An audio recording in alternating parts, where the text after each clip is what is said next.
Mga kaibigan at mga kasyeran ko po dyan sa Bible, in my experience po, kasi, and testimony na rin of Jesus, of my conversion to Christ, kung paano po ako nagkaroon ng katahimikan sa buhay,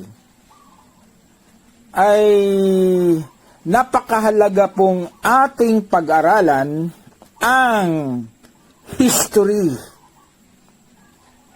Dahil ang history po, nandyan yung napakalaking dayaan sa lipunan na ang ginagamit ay religion. So if you are ignorant of history, sige ka lang basa ng Bible na ang binabasihan mo ay religion, tanga ka. Dahil naging tanga din po ako dyan. Alam niyo po ba kung ano ang nangyari sa akin in my early life? Nung hindi po ako talagang naging masigasig mag-aral sa Biblia, muntik na po akong mag-suicide because of depression and guilt feelings of belief that I have na halos yun na po yung pumatay ng aking buhay, pero yun din ang nagpa-inspire sa akin para naman po ako mabuhay na muli. At alam niyo po ba kung ano yon? The Sabbath. Yun pong 7th day Sabbath sa kalendaryo na hindi naman po pala totoo. So, dahil po noon sa pangyayari ng aking buhay na hindi ko makalimutan, in fact, I started to study the Bible in year 2010. And my conversion to Christ happened in the year 2015. And right there, I started to share my testimony of Jesus relating to my religion coming from my mother's church, which is the Seventh-day Adventist Church, na with descents of spirit coming from the Aglipayan Church, sapagkat yun pong aking lolo ay isang pari sa Aglipay Church. Kung atin pong pag-aralan ang Aglipayan Church, ito po ay mula sa Roman Catholic Church, na ito naman po ay nabuo ng ilan sa mga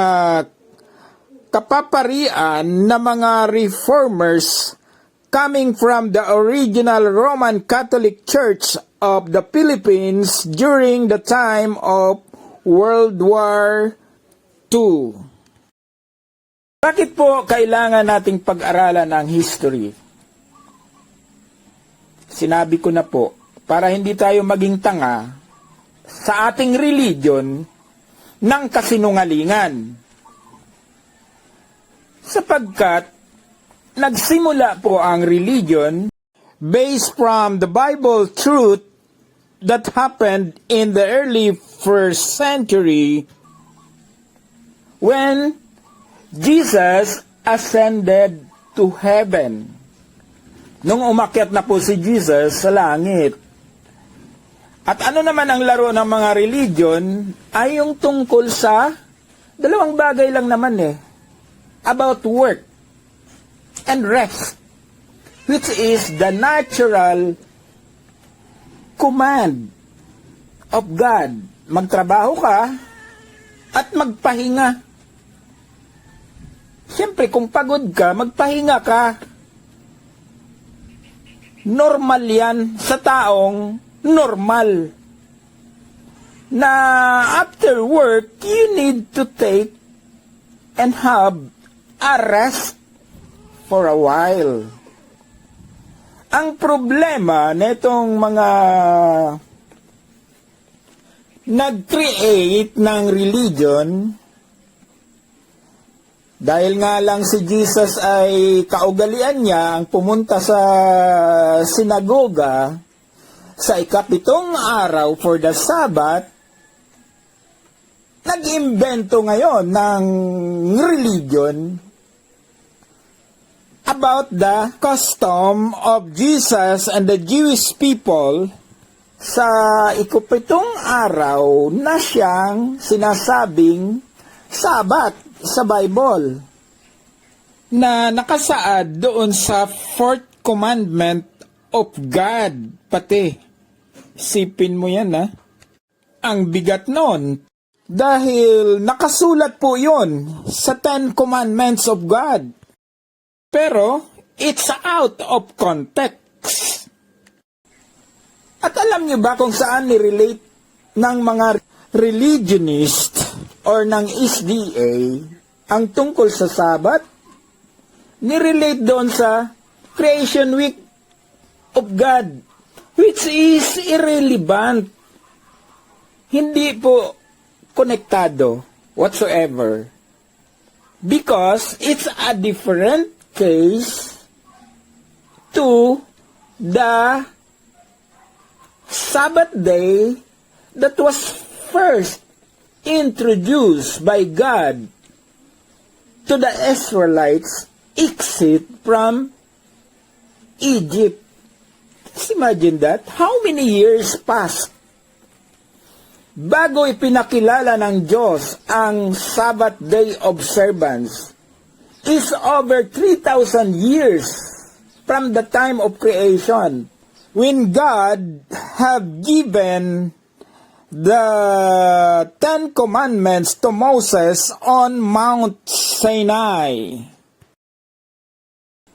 And that is the theological point for us to understand na hindi siya related sa creation, because the Sabbath was not known to Adam and Eve, na kahit nga po ang 10 patriarchs down to Abraham, Isaac, Jacob, and even Joseph in Egypt, they don't keep the Sabbath because it's only God who took his rest. After what? After he created everything, na siya po ay nagpahinga, and he worked to bless and sanctified the seventh day as a day of rest. Dahil doon po niya nakita na yung ang kanyang lahat na nilikha ay natapos na at siya ay nagpahinga. Ang tanong, dahil ba siya ay nagpahinga, huminto siya sa paggawa? Or did he stop to work? That must be our theological point to understand and to have discernment kung ano ang ibig sabihin ng rest.